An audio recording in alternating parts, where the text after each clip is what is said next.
야고보서 5장 12절로 20절의 말씀을 가지고 하나님 중심의 삶을 삽시다라는 제목으로 이 시간 하나님의 말씀을 나누고자 합니다. 오늘 말씀은 이제 야고보서 마지막 말씀에 해당되는 본문입니다.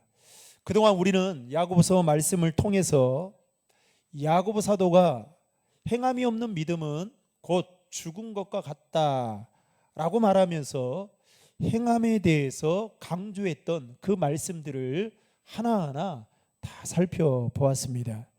특별히 이 야고보서 말씀은 유대인들과 로마의 박해로 인해 디아스포라처럼 흩어져 살고 있는 성도들을 향해 야고보 사도는 그들을 위로하며 그들이 당하는 고난과 시련에 대해 참고 견디는 자에게는 반드시 하나님께서 약속하신 생명의 면류관을 주실 것이다 라는 말씀을 하면서 야고보서의 말씀을 여는 것을 볼 수 있습니다. 여러분, 야고보서 1장 12절의 말씀 한번 다 함께 읽겠습니다. 시험을 참는 자는 복이 있나니 이는 시련을 견디어낸 자가 주께서 자기를 사랑하는 자들에게 약속하신 생명의 면류관을 얻을 것이기 때문이라. 아멘. 그러면서 야고보 사도는 오늘 야고보서 말씀을 마무리하면서 믿음의 성도들에게 하나님 중심의 삶을 살아야 된다라고 말하면서 몇 가지를 오늘 본문에서 권면하고 있습니다. 그 권면의 내용이 무엇인지 오늘 말씀을 통해 살펴보면서 함께 은혜를 나누고자 합니다. 첫 번째로 야고보 사도는 자신의 능력을 믿고 무분별하게 맹세하는 것을 삼가해야 한다라고 말하고 있습니다. 여러분, 12절의 말씀을 다 함께 읽겠습니다. 내 형제들아, 무엇보다도 맹세하지 말지니 하늘로나 땅으로나 아무 다른 것으로도 맹세하지 말고 오직 너희가 그렇다고 생각하는 것은 그렇다 하고 아니라고 생각하는 것은 아니라 하여 정죄받음을 면하라. 아멘. 야고보 사도는 믿음의 성도들이 하나님 중심의 삶을 살아야 되는 데 있어서 권면하는 첫 번째 권면은 맹세와 관련된 이야기입니다. 여러분, 맹세와 관련된 이 교훈의 말씀은 마태복음 5장에 보면 예수님께서 제자들에게 산상수훈으로 하셨던 말씀 가운데 마태복음 5장 33절부터 37절 말씀에 보면 이런 말씀이 있습니다.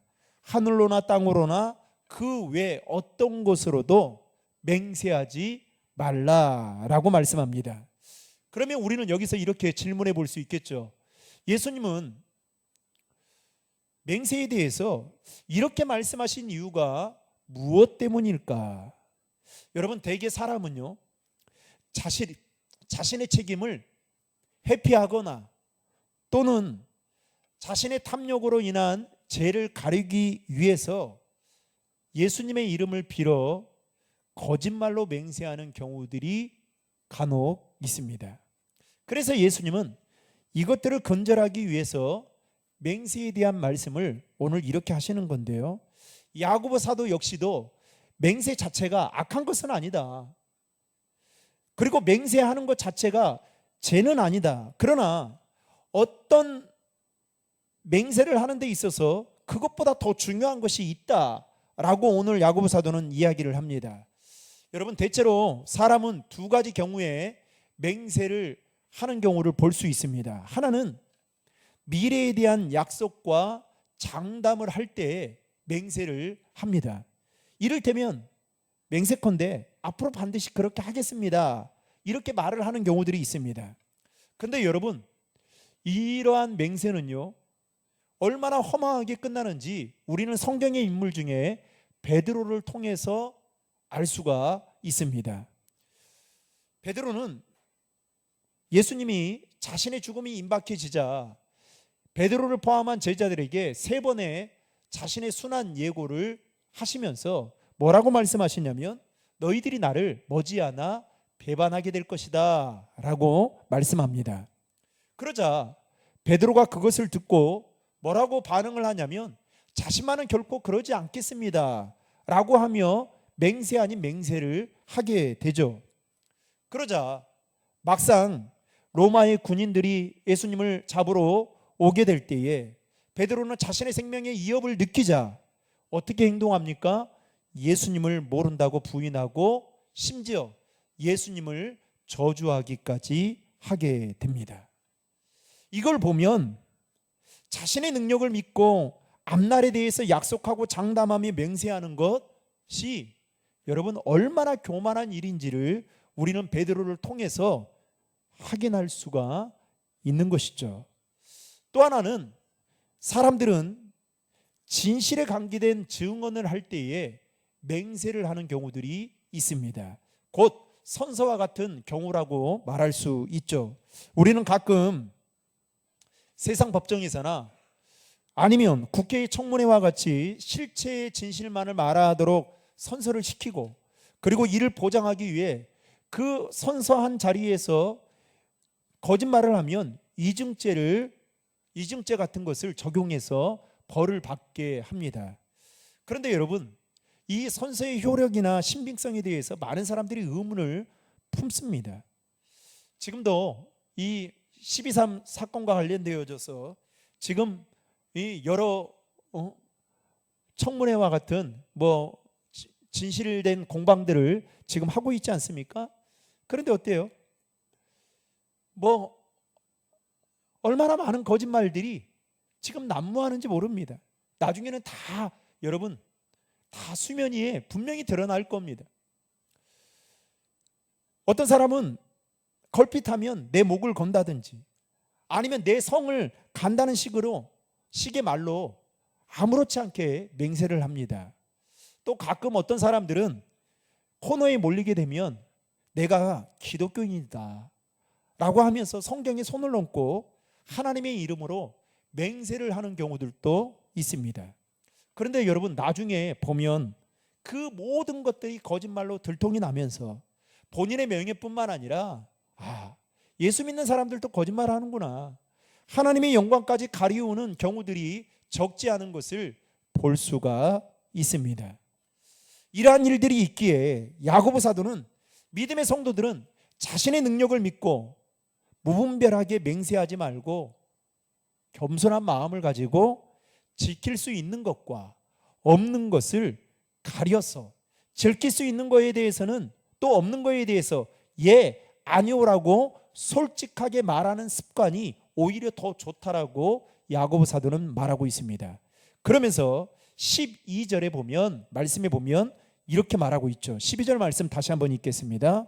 내 형제들아 무엇보다도 맹세하지 말지니 하늘로나 땅으로나 아무 다른 곳으로도 맹세하지 말고 오직 너희가 그렇다고 생각하는 것은 그렇다고 하고 아니라고 생각하는 것은 아니라 하여 정죄받음을 면하라. 아멘. 이게 무슨 말입니까? 구차한 변명보다 오히려 정직한 태도를 가지고 아니오를 단호하게 말할 수 있는 것이 믿음의 사람들이 하나님 중심의 삶을 살아가는 자세라는 것을 야고보 사도는 이렇게 말씀하고 있는 겁니다. 여러분, 그러니까 신앙생활도 그래요. 대답은 그럴싸하게 하고 여러분 안 하면 여러분 말 안 하는 것보다 훨씬 못할 때가 많아요. 오히려 정직하게 이야기하는 게 맞는 거예요. 그런데 우리는 어떻게 해요? 어떤 사람들 보면 얼렁뚱땅한 사람들이 있어요. 여러분 우유부단한 사람들을 보면 대부분 삶을 살아가는 데 있어서도요 이 분명한 태도를 취하지 않고 살아갑니다. 우유부단한 게 때로는 지혜로울 수 있어요. 그런데 여러분 신앙적인 자세에 있어서 우유부단하면 여러분 상당히 삶에 다른 사람까지 피해를 볼 때가 많아요. 그래서 야고보 사도는 이렇게 말하고 있는 거예요. 레위기서 19장 12절 말씀에 보면 이렇게 말하고 있어요. 너희는 내 이름으로 거짓 맹세함으로 내 하나님의 이름을 욕되게 하지 말라. 나는 여호와니라.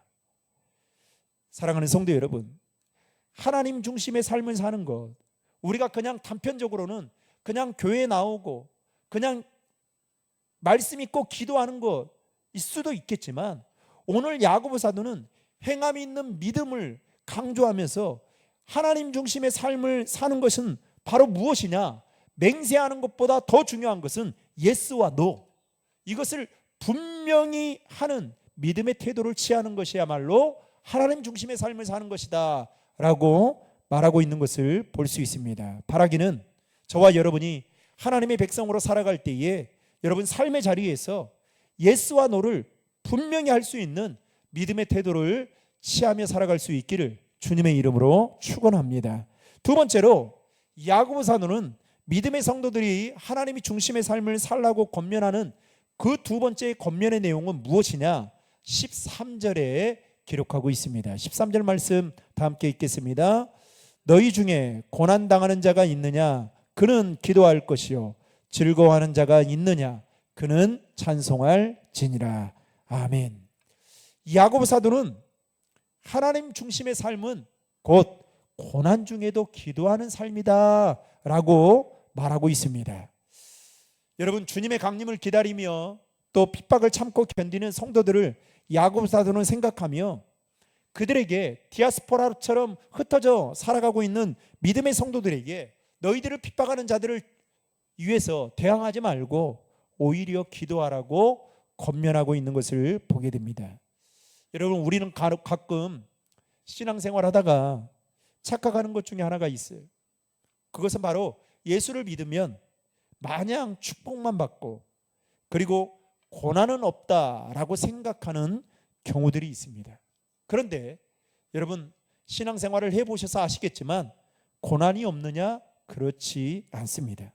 마치 계절에도, 우리나라 계절에도 사계절이 있듯이 우리 인생에도 낮과 밤이 있고 또 사막의 길을 걸어갈 때도 있다고 하면 오아시스를 만날 때도 있어요. 초대교회 성도들이나 사도 바울과 같은 경우만 봐도 그들의 인생 가운데 또 하나님 앞에 쓰임받았던 믿음의 사람들을 보면 그들의 인생 가운데 여러분 고난이 항상 따랐습니다.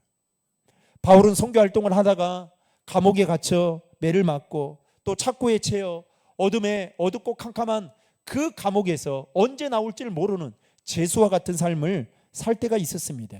그런데 사도행전 16장 25절과 26절 말씀에 보면 바울과 실라가 그 상황 속에서 어떻게 하느냐, 여러분 같이 한번 읽겠습니다. 사도행전 16장 25절 26절 말씀, 같이 읽겠습니다. 한밤중에 바울과 실라가 기도하고 하나님을 찬송하며 제수들이 듣더라. 이에 갑자기 큰 지진이 나서 옥터가 움직이고 문이 곧 다 열리며 모든 사람이 매인 것이 다 벗어진지라. 아멘. 여러분, 바울과 실라는 자신의 인생에서 고난과 같은 그 상황을 만났을 때에 무엇을 했습니까? 기도하고 찬송했습니다. 그랬더니 큰 지진이 나서 옥타가 움직이고 문이 다 열리고 심지어는 묶였던 것들이 다 풀어지는 놀라운 역사를 경험하게 되었던 것이죠.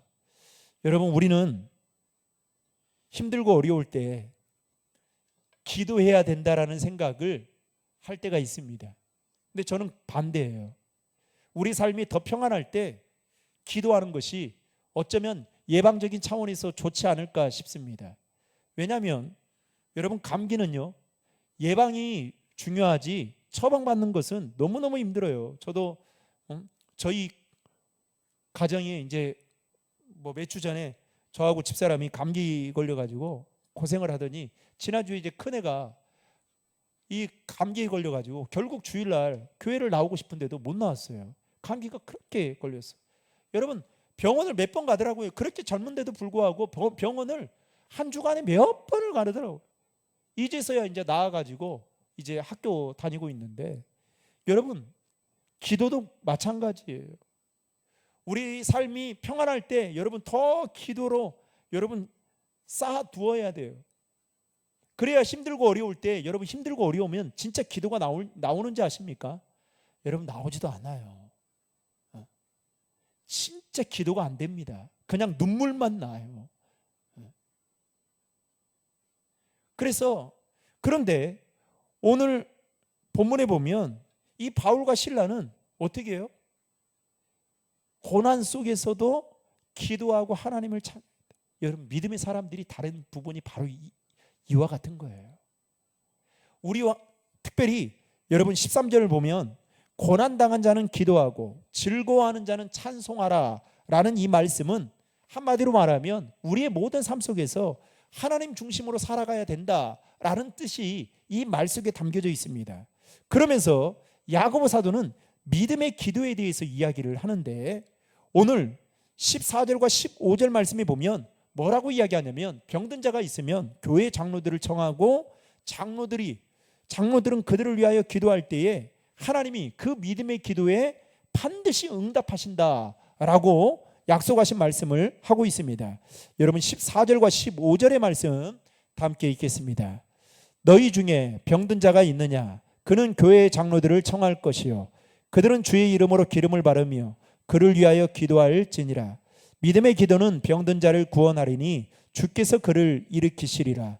혹시 죄를 범하였을지라도 사하심을 받으리라. 아멘. 그러면서 야고보 사도는 고난 중에 믿음의 성도들은 기도해야 된다고 하면서 믿음의 기도에 대한 이야기를 합니다. 그러면서 그 증거를 누구를 두고 있느냐? 예를 들어 엘리야를 언급하고 있는 것을 보게 됩니다. 여러분, 우리가 잘 알다시피 엘리야는 북이스라엘의 아방이 통치하던 그때에 활동했던 선지자였죠. 그런데 오늘 엘리야를 17절과 18절에 보면 어떻게 소개하고 있냐면 이렇게 소개합니다. 17절과 18절 말씀 다 함께 읽겠습니다. 엘리야는 우리와 성정이 같은 사람이로되 그가 비가 오지 않기를 간절히 기도한즉 3년 6개월 동안 땅에 비가 오지 아니하고 다시 기도하니 하늘이 비를 주고 땅이 열매를 맺었느니라. 아멘. 우리는 대부분의 사람들은 금방 읽었던 말씀에 어디를 주목하고 있느냐? 엘리야가 기도했더니 3년 6개월 동안 비가 내리지 않았는데 그가 기도했더니 그 땅에 비가 내리고 열매를 맺었다에 주목합니다. 그런데 여러분, 저는 이 말씀보다 더 눈여겨보았던 것은 바로 이겁니다. 우리와 같은 성정을 가진 사람이었다라는 겁니다. 무슨 말입니까? 우리와 똑같은 사람이라는 거예요. 우리와 본성적으로 같은 사람이라는 겁니다. 엘리야는 절대로 태어날 때부터 기도하는 사람으로 태어난 게 아니다라는 거예요. 특별한 사람이 아니다라는 거예요. 그런데 그가 이러한 위대한 일을 행할 수 있었던 이 인물이 될 수 있었던 것은 무엇 때문이었냐? 믿음으로 간절히 기도했기 때문이었다라고 야고보 사도는 말하고 있는 것입니다. 사랑하는 성도 여러분, 정말 하나님 중심의 삶을 사는 사람은 사무엘 선지자가 고백했던 것처럼 기도를 쉬는 것을 죄로 여길 줄 알며 살아가는 사람들입니다. 제가 지난주 우리 말레이시아 단기선교 팀들과 모여서 영적 전쟁에 대한 이야기를 좀 했습니다. 영적 전쟁에 대한 이야기를 말씀을 가지고 쭉 이렇게 나누면서 영적 전쟁이라는 말을 들을 때 어떤 느낌을 갖고 있냐, 어떤 생각을 하고 있느냐 했더니 대부분의 그 선교팀원들이 하는 말은 피부로 와닿지 않는다라는 겁니다. 우리의 싸움의 대상이 마귀인데도 불구하고 마귀에 대해서 잘 모르고 있습니다. 그런데 문제는 반대로 마귀는 우리를 너무나도 잘 알고 있습니다. 우리는 싸움의 대상은 알고 있는데 싸움의 대상은 아는데 거기까지예요. 그가 어떤 존재인지, 그리고 우리가 무엇으로 대적해야 되는지. 여러분, 선교지는 왜 제가 영적 전쟁에 대해서 지지난주에는 선교에 대해서, 이번 주는 영적 전쟁에 대해서 하면서 왜 이렇게 하느냐? 선교지에 가면 진짜 영적 전쟁이 있습니다. 저는 그 현장을 많이 보았어요. 멀쩡했던 청년들이 그 선교 현장에 도착하자마자 귀신 들려서 정말 그 청년 한 사람 때문에 아예 선교팀 사역들이 올스톱되고 다시 회복되어지는, 그래서 사역을 시작하게 되는 일들을 저는 수도 없이 보았습니다. 우리가 피부로, 우리가 실제적으로 경험하지 못해서 그렇지, 여러분, 정말 사단은 우리를 기도하지 못하도록 얼마나 시시때때로 얼마나 방해하는지 몰라요. 여러분, 주님을 더 깊이 알아가면 알아갈수록 이런 거잖아요. 여러분, 부모님과 자녀와의 관계가 좋은 가정을 보면 뭐가 끊이지 않아요? 대화가 끊이지 않아요. 여러분, 자녀들이 부모님을 싫어하면 뭘 안 해요? 뭘 멈출까요? 대화를 멈춥니다. 그런데 여러분 생각해 보십시오. 우리와 하나님과의 관계가, 하나님이 인격적인 분이라고 하셨는데, 여러분 기도, 하나님 앞에 와서 하나님 기도하는 거 여러분 계속 어떻게 하고 계십니까? 기도의 양이 늘어나고 있습니까? 오늘날 한국교회가 옛날에 기도의 영성을 잃어버렸다라고 말을 많이 합니다. 옛날에는, 저도 참 우리 교회 생각하면 아쉬워요. 항상 이 두 분이 나오셔가지고 항상 우리 신인숙 권사님 또 백인숙 권사님 항상 교회 가까이에 있어가지고 제가 사역을 마치고 교회에 오면 항상 두 분은 계셨어요. 저녁에도 낮에도 아침에도. 저는 그분들이 쌓아두었던 그 기도의 열매로 우리 교회가 지금 세워져 가고 있다라고 저는 생각합니다. 또 여러분들도 다 기도하겠죠. 그런데 여러분, 기도의 사람이 교회 안에 있다라는 것은 얼마나 큰 자산인지 몰라요. 보배인지 몰라요. 저는 기도하는 거예요. 하나님, 그 자리를 채울 만한 또 믿음의 성도들을 보내주십시오. 그 사람들이 있게 해주십시오. 사랑하는 성도 여러분, 엘리야는 특별한 사람이 아니었습니다. 기도하는 것이 타고난 거 아니었어요. 우리와 똑같은 성정을 가진 사람이었습니다. 그러나 그는 기도했을 때에 하나님께서 그의 기도를 들으시고 3년 6개월 동안 멈췄던 그 비를 내리게 만드시고 그 땅 가운데 열매를 맺게 해주셨던 것처럼, 하나님은 오늘도 저와 여러분이 엘리야와 같은 기도의 사람이 되기를 원하신다라는 사실입니다. 바라기는 우리도 엘리야처럼 믿음을 가지고 하나님 앞에 기도함으로 나아가는 하나님 중심의 삶을 살아가는 저와 여러분이 되시기를 주님의 이름으로 축복합니다. 마지막 세 번째로, 야고보 사도는 믿음의 성도들이 하나님 중심의 삶을 살라고 하면서 권면했던 그 권면의 내용은 19절과 20절 말씀입니다. 같이 읽겠습니다. 내 형제들아, 너희 중에 미혹되어 진리를 떠난 자를 누가 돌아서게 하면 너희가 알 것은 죄인을 미혹된 길에서 돌아서게 하는 자가 그의 영혼을 사망에서 구원할 것이며 허다한 죄를 덮을 것임이라. 아멘. 야고보 사도는 믿음의 성도들이 하나님의 중심의 삶을 살라고 권면하면서 세 번째 무엇을 말하고 있느냐? 뜨거운 사랑으로 영혼을 구원하는 삶이 바로 하나님 중심의 삶이다라고 말하고 있습니다. 야고보 사도가 활동하던 그 당시에 각종 이단들이 성행하고 있었습니다. 요즘도 마찬가지죠.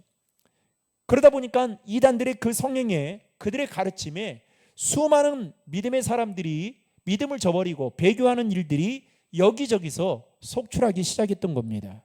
이 사실을 알고 야고보 사도는 안타까운 마음에 진리에서 떠난 자들을 돌이키는 일이야말로, 다시 말해 신앙생활을 하다가 떠난 자들이 다시 하나님 품으로 돌아오게 하는 자의 삶이 곧 믿음의 성도들의 삶이고 하나님 중심의 삶을 사는 것이다 라고 말하고 있습니다. 그래서 우리가 읽었던 19절 말씀에 보면 너희 중에 미혹되어 진리를 떠난 자를 누가 돌아서게 하면 이라고 말하고 있죠. 어찌 보면 야고보 사도가 이 야고보서라는 이 편지를 썼던 그 목적 중에 하나도 바로 이단들의 가르침에 믿음을 저버리고 떠난 자들이 다시 돌아서게 하도록 하기 위해서 이 야고보서 말씀을 썼던 겁니다. 요즘에 저희 교회에 그 청년들이 가끔씩 이제 이렇게 오게 됩니다. 지금 몇 주 상간으로 한 2달 정도에 한 3명 정도가 청년들이 왔어요. 그리고 전화가 목양실에 있으면 전화가 이렇게 와요. 근데 다 청년들 전화입니다. 이제 우리 교회는 이제 우리 교회가 사람이 많은 교회이고 또 이 한 영혼이 귀하다 보니까 그것을 약점으로 삼아서 그런지 모르겠지만 지난주에도 이제 또 한 청년이 왔어요. 그런데 대화를 하면 할수록 이상한 겁니다. 지난주에는 너무너무 이상했어요. 그리고 그 전번에는 아주 이렇게 곱상한 자매가 또 연극을 한다고 하는 자매가 우리 교회에 왔어요. 그래서 이제 뭐 자기는 알바도 한다면서 뭐 이렇게 쭉 이야기를 하면서 우리 모임에 다 참여를 했습니다. 그래서 이제 우리 청년들에게 이 자매는 좀 괜찮은 것 같다 보면서 그래서 잘 좀 인도를 하면 좋겠다 했더니 전화를 이제는 한 번인가 받더니 그 다음부터는 받지를 않고 그 다음부터는 이렇게 아예 이제 연락이 되지도 않습니다. 그리고 이제 지난주에 또 온 청년을 보면서 여러 생각들이 들었어요. 아, 우리 이단들이 우리 청년들을 그러면서 하는 이야기가 그래요. 아, 여기 청년들 많네요. 제가 예전에 이 교회를 나왔는데 목동에서 왔다는 거예요. 그리고 가라고 이제 이야기하고 가라고 했더니 조금만 더 있으면 안 되겠네요. 그래서 막 시간을 막 봅니다. 누가 뒤에서 다 이렇게 지금 보내놓고 지켜보고 있는 건 아닌가. 그래서 막 주보도 달라고 그랬어요. 안 좋습니다만. 그리고 홈페이지를 보고 왔다는 거예요. 그래서 다 잠궜습니다. 우리 교인들만 볼 수 있도록. 여러분, 우리 주변에 그래서 이제 그 끝나고 나서 우리 청년들에게 그랬어요. 앞으로 오는 청년들은 정말 눈여겨봐야 되겠다. 그리고 조금 그렇게 볼 필요가 있겠다. 그리고 같은 마음을 청년들도 느꼈습니다. 그 이야기를 하고 이제 마무리 졌는데요. 여러분, 우리 주변에는 그렇게 하나님과의 관계를 파괴시키고 또 진리에서 떠나도록 미혹하는 자들이 얼마나 많은지 모릅니다. 코로나 이후에 한국교회에 속칭 가난한 성도라고 불리는 사람들이 많아지고 있습니다. 현장 예배의 소중함을 잃어버리고 온라인 예배로 대충 때우려고 하는 분들이 많아지고 있습니다. 예수는 믿는다고 하는데 교회는 안 나가 하는 성도들이 많아지고 있죠. 그들이 교회를 떠난 이유나 신앙생활을 소홀히 하는 저마다의 이유들이 있을 겁니다. 그러나 중요한 것은 그들이 다시금 주님의 몸된 교회로 돌이켜서 마음을 움직여 달라고 우리는 기도해야 됩니다. 더 나아가서 그들의 영혼을 불쌍히 여기셔서 주님 앞으로 나올 수 있도록 참된 예배자가 될 수 있도록 우리는 안타까운 마음을 가지고 주님 앞에 기도해야 할 것입니다. 그게 바로 하나님 중심의 삶을 사는 자의 모습이라고 말할 수 있는 것입니다. 여러분, 세 가족이 우리 교인들이 안 보이면 어떤 분은 꼭 그래요. 제가 예전에 사회 갈 때 꼭 목사님을 떠보는 사람이 있어요. 목사님, 그 누구 전화해 보셨어요? 이 말은 뭔 말이냐면 제가 옛날에는 몰랐거든요. 그랬더니 그분은 벌써 다 이제 알고 있는 거예요. 근데 목사님이 모르면 신방을 안 하는 거구나. 이제 이렇게 판단을 하고 그리고 공격을 하는 겁니다. 여러분, 우리 교회 교인들이 안 보이면 그리고 장기 결석자들이 있으면 목사만 하는 것이 아니라 여러분들도 함께 전화도 하고 독려도 하고 믿음의 선배로서 권면도 하고 그래야 돼요. 왜냐? 그게 하나님이 기뻐하시는 일이에요. 저는 가끔 이런 생각을 합니다. 여러분, 목사가 교인들한테 예배 잘 나오라고 하는 것이 이게 정말 무모한 일인가? 여러분들이 예배에 잘 나오면 은혜 받고 복 받고 그리고 영혼이 잘 되는 거잖아요. 영혼이 잘 되는 뿐만 아니라 범사도 잘 될 거 아닙니까?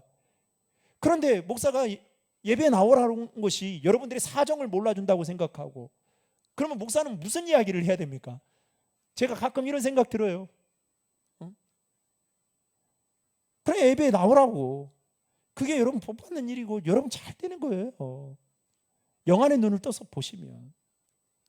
그래서 제가 계속 이야기할 겁니다. 사랑하는 성도 여러분, 오늘 말씀을 마무리하면서 저는 여러분에게 권면합니다. 야고보서 말씀은 믿음보다 믿음이 행함이 있는 믿음을 강조하고 있습니다. 우리는 야고보서 5장까지 말씀을 통해서 그 모든 것들을 다 살펴봤습니다. 바라기는 저와 여러분의 믿음이 죽은 믿음이 아니라 살아있는 믿음이 되기를 주님의 이름으로 축복합니다.